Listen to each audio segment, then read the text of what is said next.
G'day everyone, Duckville here, bringing you a game from the Team Liquid Razor This Week in Replays replay pack from number 25, I believe it is. You can catch it on teamliquidpro.com.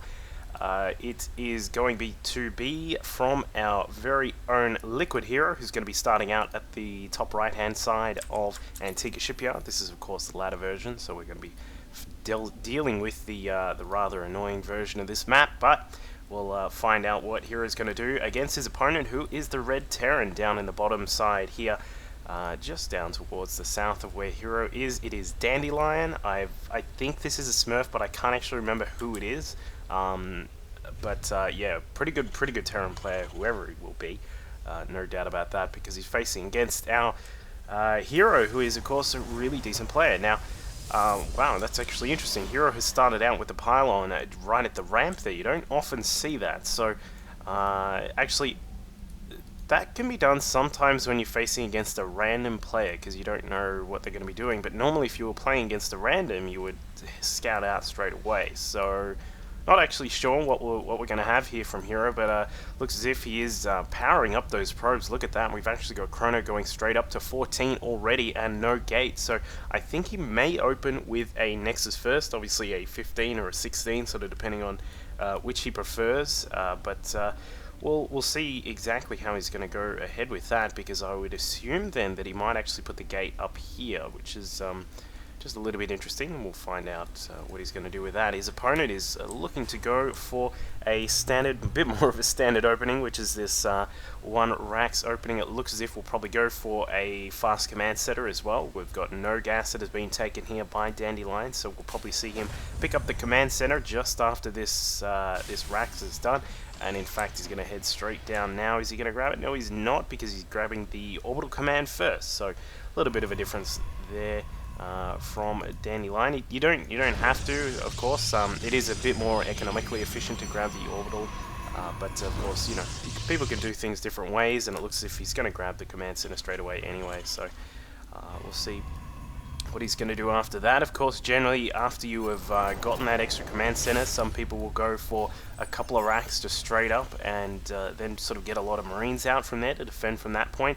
The alternate version, which is becoming a little bit more popular, is to grab both the gas, and then a couple of players I've seen have actually sort of sat on one racks for a little while, getting out a couple of Marines, a couple of Marauders to defend the front, and then also get a factory straight up as well as a starport. So that's a little bit of a trending sort of way to play in Korea, and of course we've seen that at such things as the GSL, and of course IEM. If you have a look at some of MMA and Puma's reps, you can see that how they opened up against what is pretty much now very much a standard for PvT, which is either the one gate expand, which Feast and other Protoss have been doing a fantastic job with recently, or even this very quick Nexus build. So it looks as if Hero is going to finally find out where Dandelion is. Doesn't actually get too much intel, but he does see that there are a few Marines out. A bunker has been started at the top of the ramp, which means that there is either going to be some tech coming up, or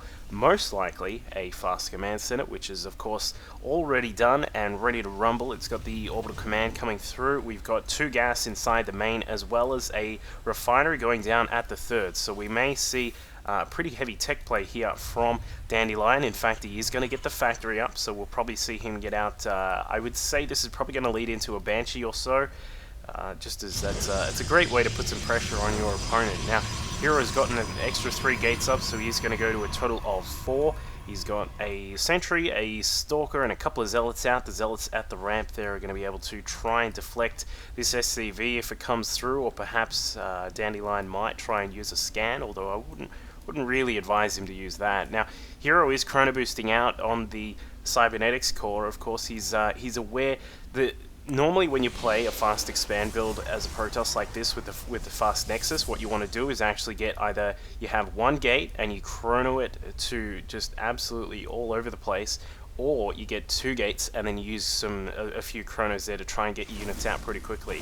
The reason for that, of course, is that with the fast Nexus, your tech is slightly farther behind, and of course any units that come out will be a little bit further behind as well, so you don't actually want to spend the chrono boost on the cybernetics core to get warp gate out as fast as you normally would. but with the fact that Hero saw that he was getting a bunker at the front, meaning that there was a fast expand, he's free to chrono the Cyber, and this is actually going to lead into some early pressure here from Hero. With the 4 gates, he's obviously got a lot of economy to get a lot of these units out with that extra minerals that has been coming in, not to mention the extra chrono boost as well, meaning that the warp gate tech is done. Hero is going to have a little poke up the ramp, pulling back the Stalker to make sure the Stalker is not target fired first. Looks as if this bunker will go down. A couple of SCVs coming across. The second bunker may prove the main hold here for Dandelion, but it looks as if Hero did bust through, takes down some of the Marines, and now the units are just off to the side here. They're not actually going to get too much damage done. That bunker will be pretty much impenetrable for the time being, especially when there are some SCVs here, but this does give Hero free range to actually push into the natural expand here. The SCVs have been evacuated or put onto the bunker, so there's no way that he's going to lose too many of those, but Hero is actually targeting down some of the SCVs. It looks as if he may even get this bunker too, depending on how hard he goes at that bunker. The SCV's all gone now. The bunker does go. Does it go down? Hero, come on. Target that down. No, it gets salvaged. Interesting timing there.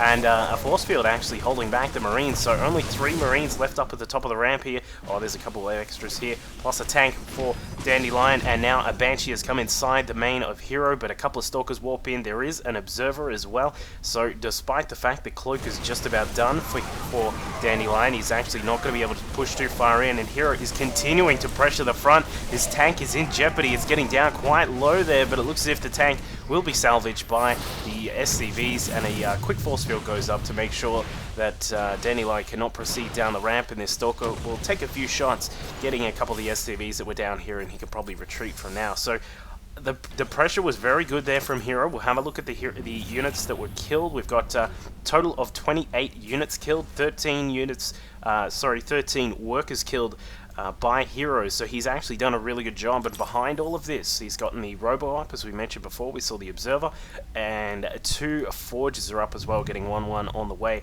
And as you can see, Banshee with just the 2 kills, so Banshee hasn't really gotten too much done here. So Hero is in a really nice position right now, sitting up at 64 supply to the 54 of Dandelion, chronoing out those upgrades as fast as he can. Of course, if he can get those up before any sort of counter push comes along, that would be absolutely awesome for Hero. So we'll see if he does get those up in time. Meanwhile, Dandelion is a little bit supply blocked right as of now. In fact, both players are actually supply blocked because Hero just lost a couple of pylons. Dandelion has only just now built a couple of extra supply depots, a command center also on the way. So it looks as if he's going to try and do some more pressure. The Banshees coming across are not going to get anything done despite having Cloak. The Observers are in really good positions, not to mention the Stalkers as well. So Hero is doing a really nice job with keeping an eye on where these Banshees are. As you can see, one of the Observers catching out where those Banshees are moving through the middle section of the map. And again, Dandelion a little bit supply blocked. He's got 2 extra supply depots on the way. The command center will help out a tiny bit. And it looks as if, while Dandelion is looking to get a 3rd base, of course, he's got this command center on the way. I think he may look to perhaps go for a push at some stage once his 3rd base is actually landed and on the way. So we'll find out if that's going to be the case here. Looks as if Hero is going to have a couple of Banshee threats to deal with. One of them going through the top side of the map. The other was trying to bust into the main base, but there are too many Stalkers here to deflect. There is a cannon for some detection as well.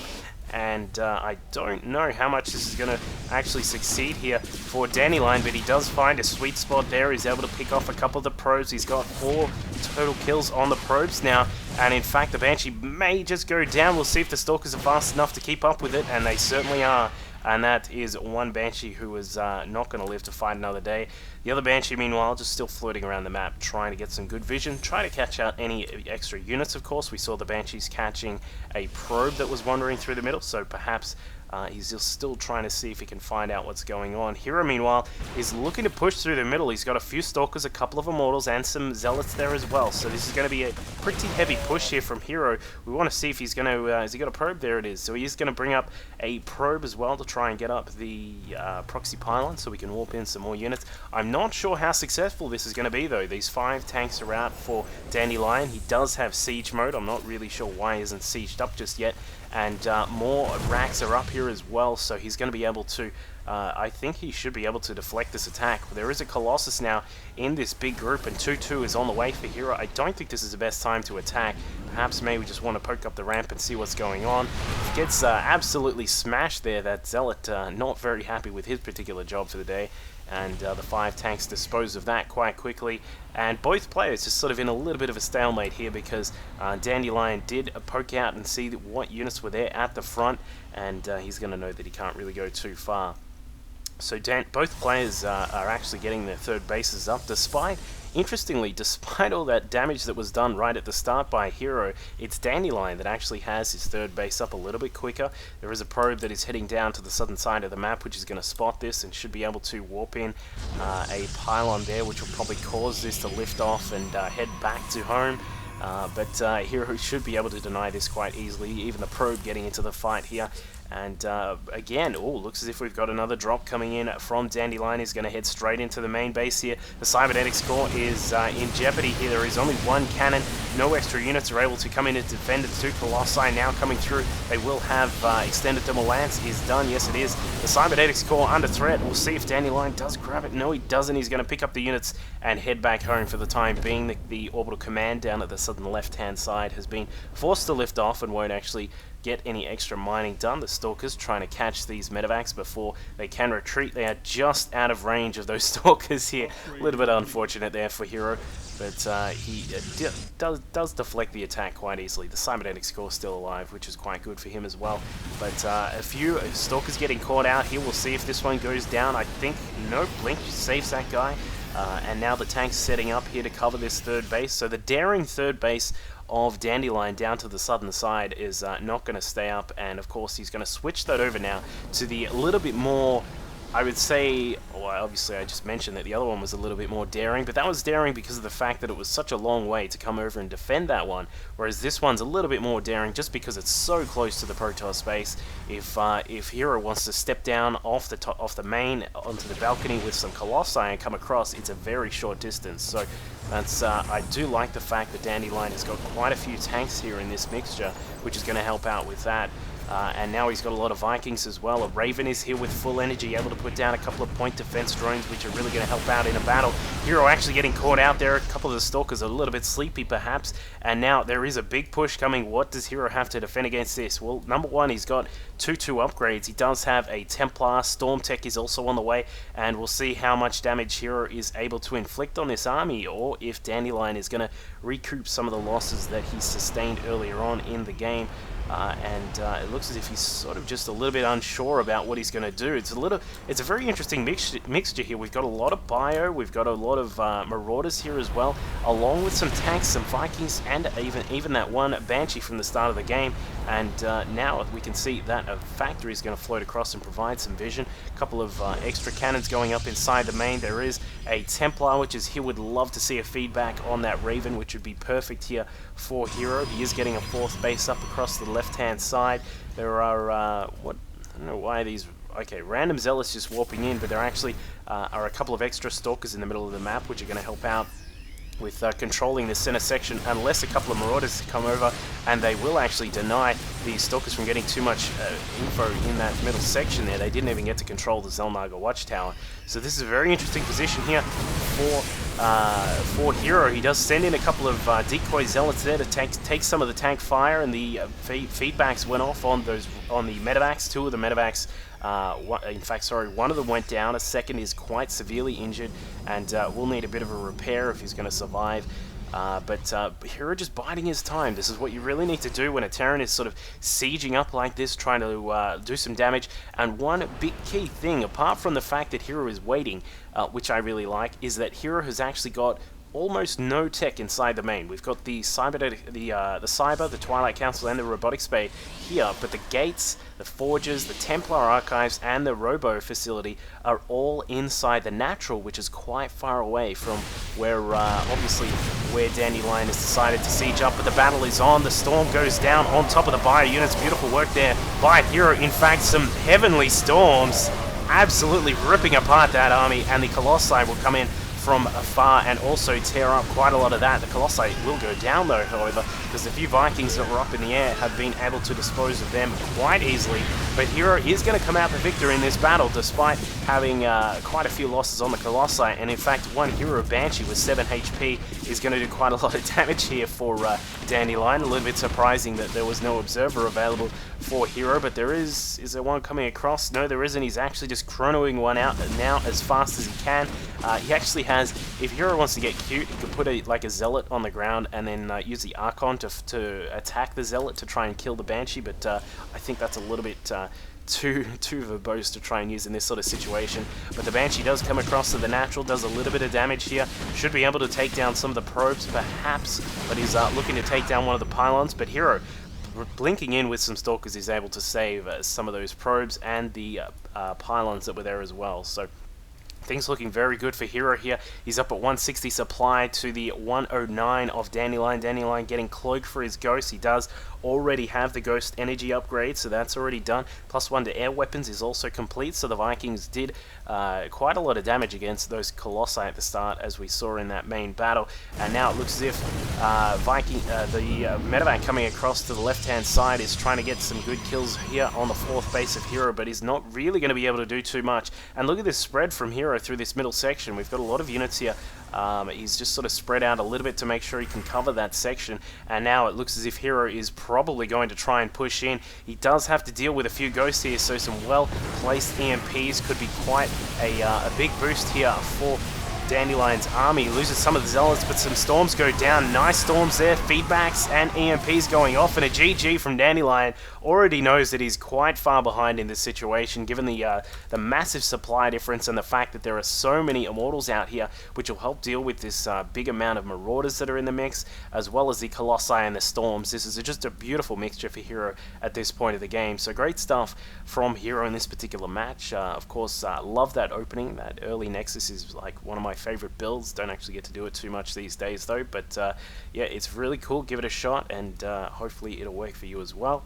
Also love that the placement of the tech here from Hero. That was really nice. So hope you guys enjoyed that game. Make sure you jump into some of the other ones which will come through from Hero, and also Zenio from the recent Weekend Replay pack from Team Liquid. And I'll catch you guys next time. Cheers.